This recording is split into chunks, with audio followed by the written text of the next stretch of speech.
There's something about ruins that I find so fascinating. Despite withering away with time, the structure still endures. And what remains often tells a more interesting story than when it was all put together. The nature of their decay suggests what happened to them, and it makes you ask questions. Questions like, where the hell did the roof go? I'm Sir Repook, and this is the FOREVER SMP. I've been on this server for a little while now, and despite that, my area is still rather empty. This year, I plan on changing that, starting with a build loosely based on the ruins of Fountains Abbey in Yorkshire, England. Located roughly 30 miles from the city of York, Fountains was founded in the year 1132, with the original wooden structure later being replaced with the stone abbey designed in a Romanesque and early English Gothic styles between the years 1170 and 1247. The monastery would continue to grow into a wealthy and powerful religious centre in the region throughout the 1200s. Starting the build off with two structures, one based upon the guest house, the other the hospital, though these two are in a bit of a better condition than their real life counterparts.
Swiftly moving on to the third supporting structure, the chapel infirmary, though this one has been moved a bit further away from the building than its real life counterpart.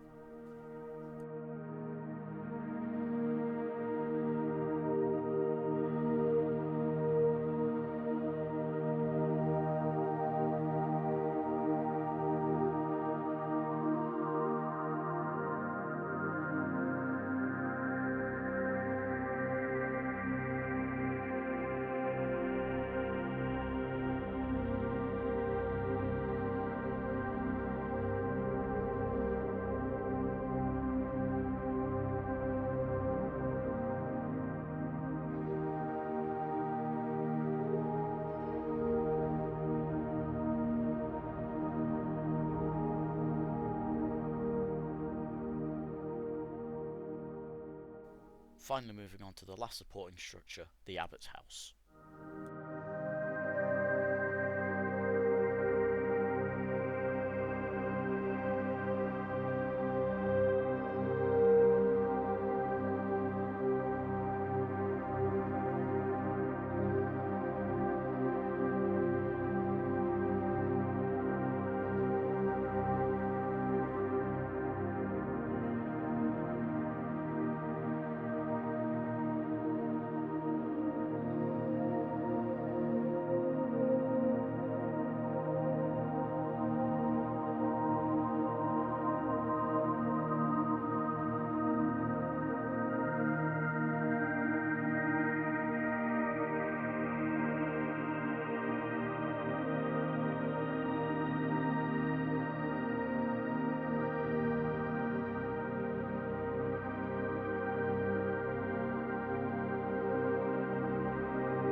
The abbey would have its first close calls with destruction in the 14th century due to a combination of factors, including high taxes, threatened by invading Scots, and the Black Death. And just like the abbey, my computer in this video would have a close call with destruction when my SSD suffered an end-of-life error, leaving my PC unusable for 2 weeks. The abbey would recover from these threats, but it would not be long before it was threatened again. With it time to move on to the main abbey itself, I would start with the Great Cloister.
The abbey would meet its end during the dissolution of the monasteries by Henry VIII in 1539, as part of broader English reformations. The ruins of the abbey still stand today as part of the Studley Royal Estate maintained by the National Trust in English Heritage. Now, with most of the real history of Fountains Abbey out of the way, it's time for the history of my abbey. In my world history, this monastery is known as the Old Staffmore Abbey, located on the outskirts of the village of Staffmore, to the northwest of the small port town of Ormsby, and its sister abbey, the Ormsby Abbey. The area of Staffmore Abbey has been a religious site for the past 1500 years, with the site being home to multiple religious structures throughout that time, with the current abbey being built in the year 1214 after the original wooden abbey burnt down during a major forest fire that destroyed most of the region. The abbey would be abandoned during a religious and cultural reformation, resembling the real history of many monasteries across England. The roof of Staffmore Abbey would suffer a similar but not identical fate to that of its inspiration, being repurposed by the monarchy to refurbish a roof of another abbey which the monarch would convert into a royal retreat, which is my starter base on the server. I would continue the build, starting with the dining hall and then moving on to the monk's dorms.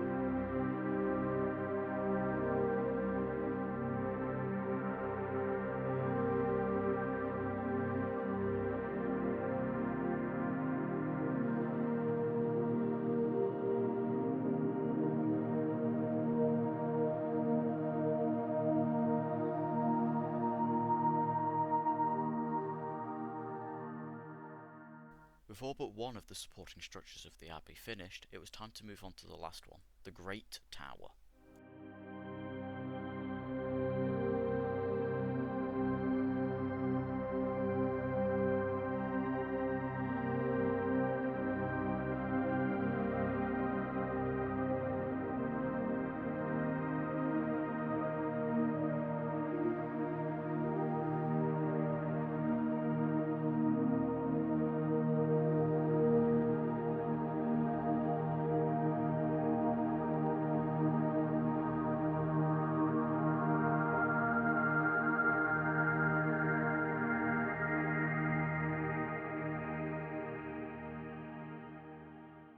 Despite talking so much about history, I haven't addressed the title of the video yet, the importance of history and Minecraft Forever world.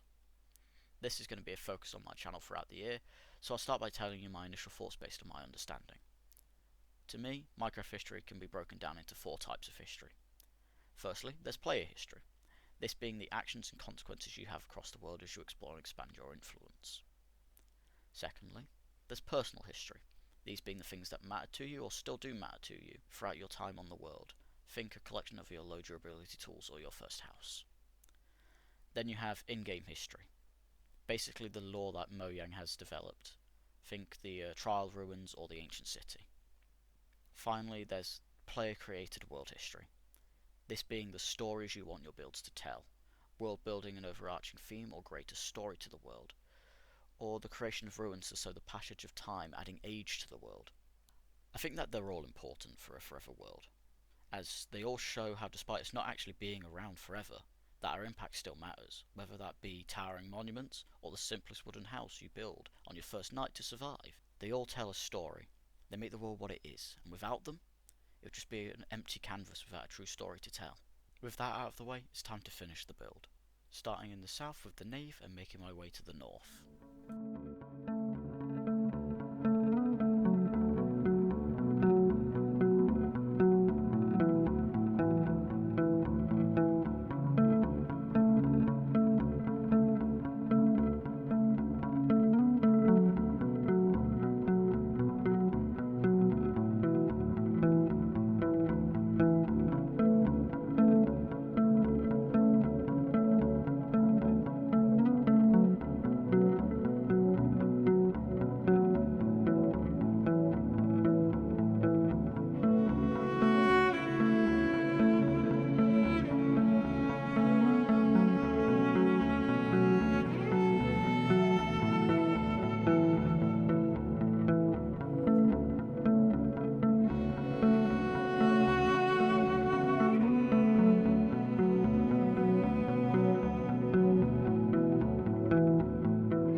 Now, to answer the question of why is the roof gone, as is usually the case with history, the answer is it was sold. Yeah, the monarchy sold the roof because the tiles contained lead, and at the time people were using lead for all sorts of things, including makeup. Well, if horrible histories is to be believed.